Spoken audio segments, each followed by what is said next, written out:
Olá, estudantes. A aula dessa semana é sobre telhados. Eu tenho aqui uma definição de telhado, que entende-se por telhado qualquer cobertura que sirva de proteção. Numa casa, o telhado é a cobertura que fecha por cima a casa, evitando a entrada de chuva, sol e vento.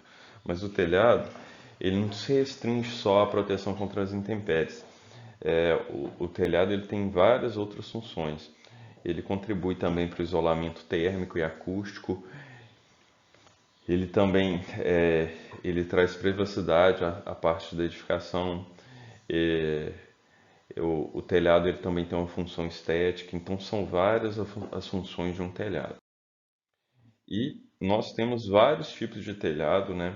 Inclusive vários tipos de telha, vários materiais. Então, por exemplo, dentre as telhas cerâmicas, nós podemos ter a telha romana, silva, plan, duplan, a colonial, paulista, rainha. Isso são só alguns tipos, a gente tem uma variedade muito grande. Aqui na nossa região, por exemplo, é muito comum as telhas romana e a telha portuguesa.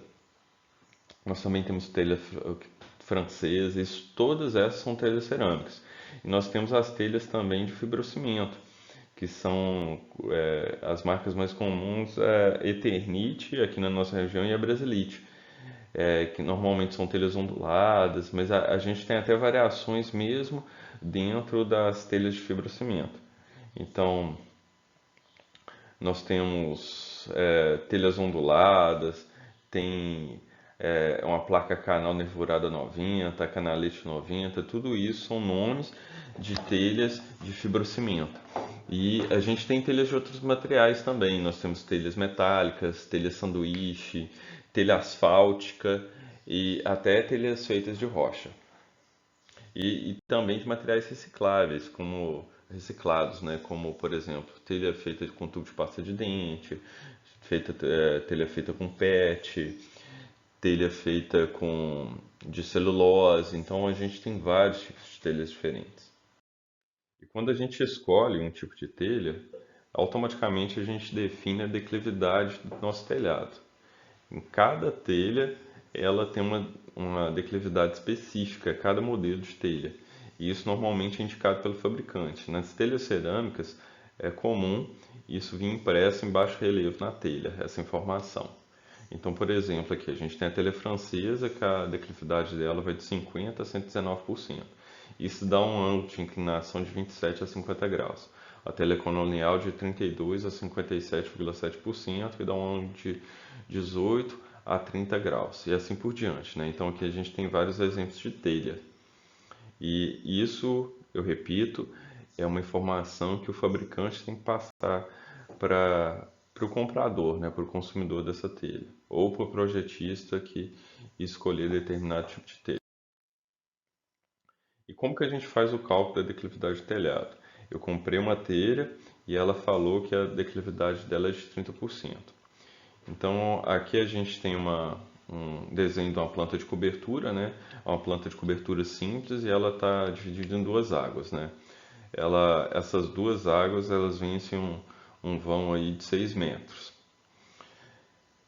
Como ela está dividida em duas águas, eu vou dividir essa dimensão de 6 metros por 2 para fazer o meu cálculo. E o cálculo é muito simples. Ó. Eu tenho que a altura da cumieira, né, que é a peça mais alta do telhado, é igual à declividade vezes essa dimensão, né, a largura de uma das águas do telhado. Então, nesse caso aí, por exemplo, eu usando uma declividade de 30%, H vai ser igual a 0,3, né, os 30%, vezes 3 metros. Aí eu vou achar aí que H é igual a 0,9 metros ou 90 centímetros. Essa vai ser a altura da minha cumieira. E a gente pode ter num telhado, e isso fica a critério do projetista, né, um número variado de águas. Então a gente tem telhado de uma água ou meia água, de duas águas, de quatro águas. Isso quando a gente tem uma planta retangular. E a gente pode ter plantas mais complexas, né? Que aí vai exigir um pouco mais do projetista na definição dessas águas de telhado. E como que isso é feito? Aqui a gente tem um passo a passo. Ó. Então a gente tem uma planta aqui que é uma planta uma planta de cobertura com um formato diferente, né? Essa é a projeção da edificação. A primeira coisa que eu vou fazer é dividir essa planta em retângulos. Então eu divido ela em retângulos, né? Monto esses retângulos e eu vou começar a executar meu telhado do retângulo mais largo. No caso aqui é o verde. Então eu começo marcando esses ângulos de 45 graus, né? Nas duas extremidades, né? Desse, desse retângulo e eu vou fazer como se fosse um telhado de quatro águas. Traço as linhas, depois eu traço uma linha no meio e eu desenhei nesse retângulo um telhado de quatro águas. Depois eu vou para o segundo retângulo mais largo, que é esse aqui. Aí eu faço a mesma coisa, traço as linhas a 45 graus e a cumieira desse retângulo intermediário aí, ela é mais baixa do retângulo mais largo.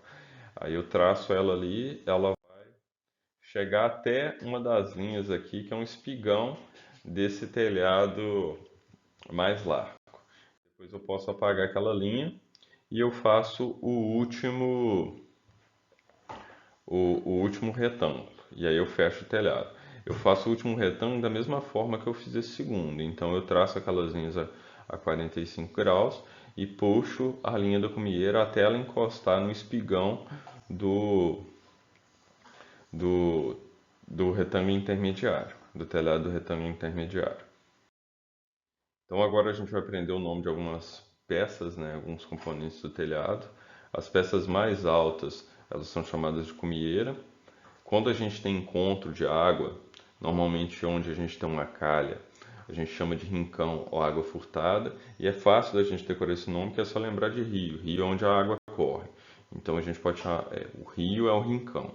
Então quando eu tenho junção de águas e a água vai correr entre essa junção, eu chamo de rincão. O espigão é um divisor de água. A, a cumieira, ela também é um divisor de água, mas elas são as mais altas. Cada uma das peças compõe a estrutura de um telhado que a gente chama de tesoura, elas têm um nome específico, né? A peça de baixo a gente chama de linha, a peça vertical de pendural, a peça que liga o pendural na linha a gente chama de perna ou empena.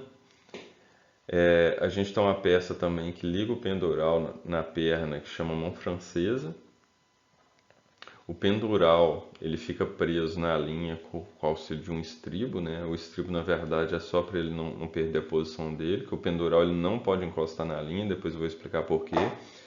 E nós temos as terças. A terça mais alta a gente chama de cumieira, a terça mais baixa de frechal e as terças intermediárias a gente chama de terça. Em cima das terças nós temos os caibros. As terças elas podem estar apoiadas por escoras e a ligação entre a linha e a perna ela pode ser reforçada com a utilização de um grampo. Aqui a gente tem um telhado todo montado em três dimensões, né? E a gente consegue ver outras peças, como por exemplo aquela parte da frente que tampa o telhado, que pode ser inclusive de alvenaria. Ele é chamado de frontão, empena ou oitão. Nós temos ali os caibros, nessa imagem aí dá pra gente ver a ripa e também as testeiras, que é uma peça de madeira que ela pode dar um acabamento na ponta dos caibros. Cada uma dessas peças, das peças principais, né, ela sofre uma solicitação diferente. Então a linha e o pendural eles estão trabalhando tração. É justamente por isso que o pendural ele não pode encostar na linha. Se ele encostar na linha, ela começa a trabalhar flexão também, né? E com isso ela vai acabar se abaulando, né? Ela vai se deformar. E a gente sabe que madeira trabalha muito bem tração, né? Então se a gente colocar um outro esforço aí, como eu disse, ela pode sofrer uma deformação.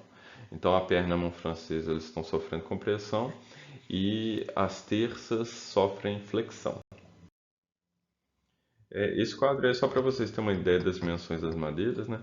Então, a maioria dessas peças aí, como a linha, a perna, mão francesa, a gente usa essa peça aí que chama viga, né? Que a espessura dela é maior que 4 e a largura entre 11 e 20 centímetros. Na prática, aqui na nossa região, a gente consegue comprar viga aí de 7, 7 por 11, 7 por 14, 7 por 21. Esses são os tamanhos mais comuns. E nós temos os cabos ali também, que é a espessura entre 4 e 8, e a gente tem a largura entre 5 e 8. O comum aqui a gente achar é um cabo de 4 por 7 ou então 7 por 7 aqui na nossa região. E como que a gente monta esse telhado? Para montar esse telhado, a gente começa sempre pela linha. A linha, a peça, ela tem que ser maior que o nosso vão. Então, que depois ela vai ser cortada, né? Então a gente pega essa linha e faz as marcações. A gente faz as marcações do nosso vão e também do meio do vão. Depois que eu fiz isso, a gente vai posicionar o pendural e esticar um arame, um barbante, uma corda, né? Para a gente ver qual vai ser a inclinação, a posição da perna. Feito isso, nós colocamos a perna no recorte do pendural e começamos a fazer um desenho para fazer a marcação de corte dessa perna. Aqui a gente tem uma ampliação, né, de como esse detalhe desse desenho. Então, as linhas de centro aí da perna, da linha e da parede, elas têm que se interceptar no mesmo ponto. Depois a gente pega uma linha perpendicular na perna, né, partindo do ponto ali da junção da linha com a perna. E a gente traça uma outra linha marcando o nosso recorte, que está aqui em linha com essa linha vermelha. Então a gente marca esse recorte, a gente corta ele e depois a gente coloca a perna na posição e faz a marcação na linha para fazer o recorte na linha. Então a gente vai passar a marcação que foi feita na perna para a linha. Depois a gente faz o recorte. Então a gente remove a perna e faz o entalhe na linha, né? Faz o corte na linha. Depois disso a perna encaixada no lugar, né? É feita a conferência para ver se ela está se encaixando bem na linha e no pendural, né? Se ela está alinhada. A gente confere de novo se aquelas linhas de centro elas estão se encontrando no mesmo ponto. Essa ligação ela pode ser reforçada com o auxílio de um grampo, né? Que é uma peça metálica que vai ajudar a prender a perna na linha.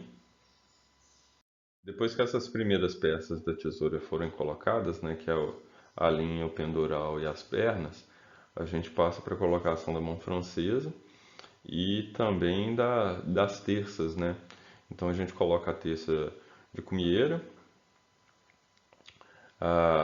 as terças intermediárias e o frechal, né? A gente estica um barbante também para ver se eles estão alinhados com a mesma inclinação da perna.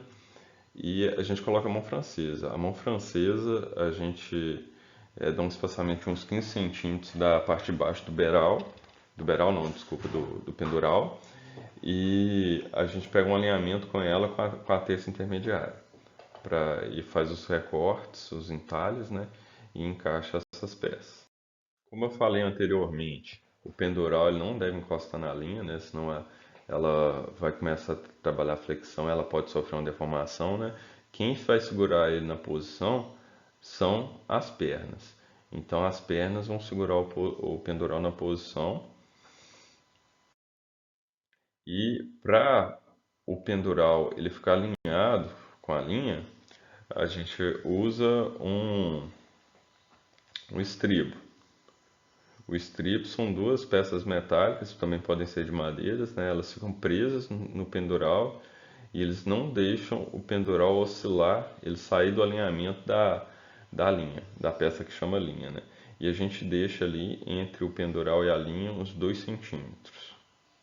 Isso, claro, que depende do projeto, né? Mas normalmente são 2 centímetros.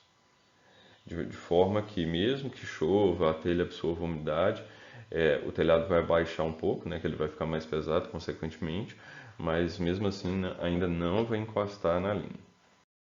Aqui a gente tem um detalhe aqui do encaixe da mão francesa, né?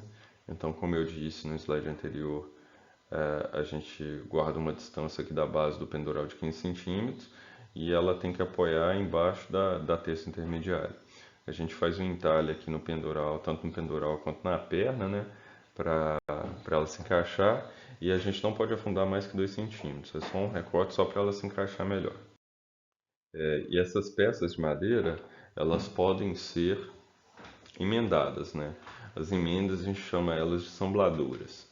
E a gente tem sambladuras específicas para quando essas peças estiverem trabalhando com pressão, quando elas estiverem trabalhando tração e flexão. Então são desenhos diferentes. E essa primeira aí que a gente tem de tração, ela tem que ter um reforço de uma peça metálica, que é uma chapa em cima, embaixo e parafusos prendendo, para ela conseguir resistir a esse esforço de tração. E a gente coloca essas emendas na linha neutra do diagrama de momento fletor. Então eu faço as marcações da linha neutra, né? Ela sempre está ali a uma distância de 1/4 do vão. Faço as marcações e ali eu coloco as emendas. Aí a gente tem duas alternativas aí para a gente fazer essas emendas nos lugares certos. Depois que a gente fez toda essa estrutura, a gente coloca os caibros, né? Eles ficam espaçados aí de 45 a 60 centímetros e em cima dos caibros as ripas. E as ripas que as telhas vão ficar presas nessas ripas, né? A gente começa a colocar as telhas de baixo para cima e vai colocando as telhas até chegar nas últimas telhas lá, que são as telhas de comieira. O espaçamento entre as ripas, ela vai depender do tamanho da telha. Então, essa informação normalmente vem impressa nas telhas cerâmicas. Eles chamam isso de galga, né? A gente faz um gabarito de madeira com essa dimensão, né, da galga. E a gente usa ele para dar um espaçamento uniforme em todas as ripas para que as telhas se encaixem bem. Um detalhe muito importante que a primeira ripa, a ripa que fica na ponta do beiral, ela tem que ser mais alta. Normalmente o que se faz é fazer uma ripa dupla. Então eu prego uma ripa em cima da outra para eu ter a inclinação correta do meu telhado. Que quando eu tenho as telhas de cima, eu tenho a ripa e uma telha em cima da outra. No caso da primeira telha, a telha onde a gente começa, a gente não tem uma telha em cima da outra. E para compensar essa distância, eu coloco essa ripa dupla. Então sempre a primeira ripa ela é dupla, ela vem uma ripa em cima da outra.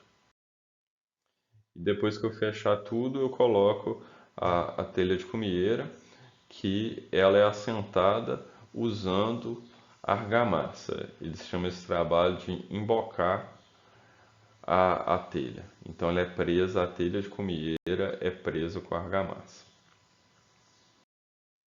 E aqui são algumas telhas especiais, né, para telhas de acabamento. Essa foto da esquerda ela mostra uma telha para lateral, né, que é pouco comum aqui na nossa região. Normalmente o que é feito é assentar com argamassa uma outra telha de lado para fazer esses cantos, mas a gente tem uma telha específica para fazer isso, inclusive visualmente fica muito mais agradável.